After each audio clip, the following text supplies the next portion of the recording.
entertainment business has come on full force in the last few months. Right. The Obama issue also brings up the Shaq getting fined for tweeting during a game. Oh, did he get fined? I think so. Really? Because that's funny, because it seems like the NBA loves Twitter. They're like, my wife loves basketball. I think during the game. Are you not allowed to or something? Yeah, I don't know. Did he say something? I can't imagine Shaq saying anything but like something funny with a giant LOL at the end. So people have talked about, the increase, the Oprah effect lately, and since the contest between CNN and Ashton Kutcher, the relevancy factor going down in terms of just as So the question here is, how does Twitter avoid Facebook effect, user backlash, as it evolves, and I would add as it grows and the volume increases? Well, I don't think we avoid any kind of backlash. I think that's a natural part of any organism, or a successful company, is that you don't try to fight any kind of backlash, whether it's a public relations backlash or a user backlash. I mean, I think you work through them and you move forward. And there are going to be times when everyone, we're on Time magazine last week, and maybe 2 weeks from now we're on the same cover because we're horrible, evil people and we've done wrong to the world, right? And you don't say no, get us back to when we used to be good. You say, okay, fine, we're terrible people. Let's go to the next thing. With users, I think the lesson learned there is to try to, you try to find a balance between not pre-announcing features because they're not ready yet and they might change, and you don't want to get people all psyched up for some feature and then not release it for some reason, because folks don't understand a lot of times how many times a feature gets bumped and put off, because of some silly thing, and they're like, why don't you just launch it already, And so traditionally you don't want to say we're launching this at this date because you're not going to hit it. But I think increasingly it's just more important to say hey, we're thinking of launching this. What do you guys think about it? Because a lot of times the backlash is just be you sprung this on us. You didn't give us any warning. I'm not even really sure what it does, but you're freaking me out. You're freaking me out that you're just going to, as one of our guys put it at what we call tea time, our Friday meeting, is let's not pull the rug out from underneath people, and so that means telegraphing a little bit, telegraphing some of the stuff we're planning on doing. Like I did on the plane ride over here, I wrote a blog post and I said that we're going to have this thing called verified accounts. Now they're not done, and I don't know when they're going to be done, and I don't know if they're even going to look like what I said they were going to look like when they're done. But I put it out there, and it'll be good because it won't be like this all of a sudden thing what the hell are verified accounts? We hate you. People will now have time to tell us that they don't like this or give us feedback on it in a couple of weeks that it takes us to get it out there. So I think you just avoid backlash by, again, being communicative whenever you can and just sharing knowledge when you have it. We don't always have all the knowledge. A lot of times when something goes wrong, my whole thing is fast and true. Put something goes wrong at Twitter as quickly as possible with all the details that goes on the blog. So 33 accounts of celebrities were all hacked. And I have to run around to ops and engineering and we're tell me what happened. What did they do? How did they get in? They're we don't know, we're still figuring it out. I'm as soon as you know, you got to tell me, because the longer we wait, the longer it seems we know everything and we're just not telling you because we're afraid you're going to think we're, that we don't know what we're doing.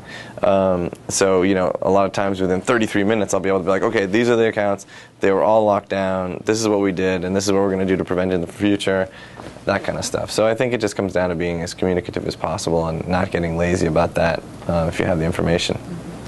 Is there anyone here in New York that has a question for Biz? Anybody? Kind of on the last thing you were saying, I guess with every new advent of technology, there's people who want to exploit it for their own monetary or unethical reasons. What other kinds of demons are you battling right now? Well, spam. And it's always very interesting. They come up with, no matter what you come up with to block them, they come up with something to get around it, and it's just something that you have to live with on a regular basis. But what we're doing is we have a spam team, and right now our chief scientist is leading it. I don't know that he wants to lead it forever, but he is. He's really good at it, and he's the key there is to not just throw tons of people at it, because that would just get out of hand. You have to do a combination of smart tools, maybe some crowdsourcing, where people can be like, this is spam, you know, and some really smart tools, and then a smart team that's able to take the information that's coming in, use the tools to eliminate as much of the spam as possible, so that you're always going to live with a little bit of it, but to keep the user experience as good as possible. So we're battling with that. What else are we battling with? Spam's a big one. I can't think of anything like that. Well, malware. I mean, it all kind of goes into spam and abuse. It's like a combined. And then like there's phishing. People try to trick people into giving you their credentials.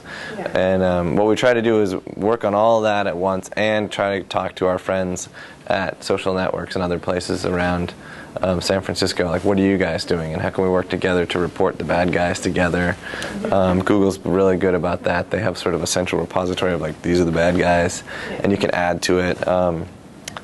So, you know, just like working like that. Yeah, since China's been censoring just about everything these days, I mean, can you get access to China? Can people do this without being shut down? Well, they can. I mean, they can. I don't really know how that stuff works. It seems fairly arbitrary. Like, I remember when I was at Google too, we would find out every once in a while, like, a blogger's being blocked in the here or there, and we're like, who's this guy that blocks the internet? Like, is that his job? And you know, is it the same guy in each country, or what is it? You know, I mean, to shut down Twitter entirely, you have to shut down the web, and then you have to shut down the phones, and then you have to shut down all of the API projects. So well, they seem to be requiring these computers to come into the country without access to a lot of things. Yeah. I mean, they could do an anti-Twitter computer too, I think, where you just can't get onto it. But it seems like somebody could do it. Yeah, there's always, I mean, I think people always find a way to communicate. You know, I mean, you can, and they'll continue to find a way to block subject matter they don't want people to talk about. But you know, we find out. You know, we don't. It's not like we don't have a big red button that lights up like we've been blocked in China. People call us, are like, we need to confirm that we're blocked in China. And we're like, well, I mean, you're the New York Times. If you think we're blocked in China, we're probably blocked in China. Like, why don't you ask someone in China if they can go to twitter.com? Like, why does my inbox have to be filled up with these questions? I'm learning it from you, you know. So I mean, we could look at our logs and be like, okay, there's far less traffic coming from China today, so probably we're blocked. But yeah.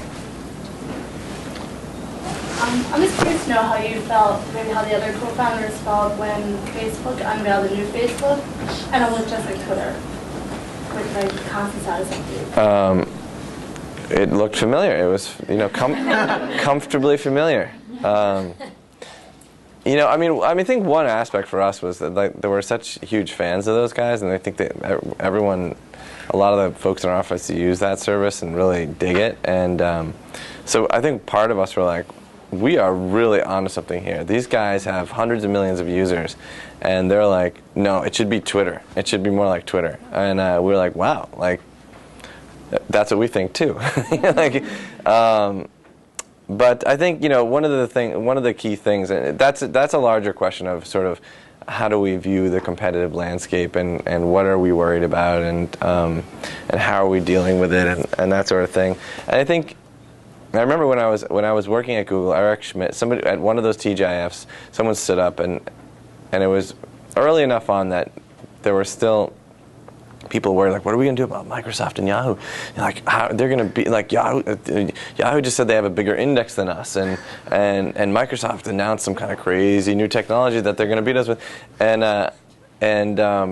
Eric Schmidt was like, guys, like, it's important to get a, you know, look in the rear view every once in a while. I mean, that was kind of interesting that he would say rear view like everyone's behind us, but. Look in the rear view every once in a while and get some perspective, but don't stare at it so much that you just drive right off the road.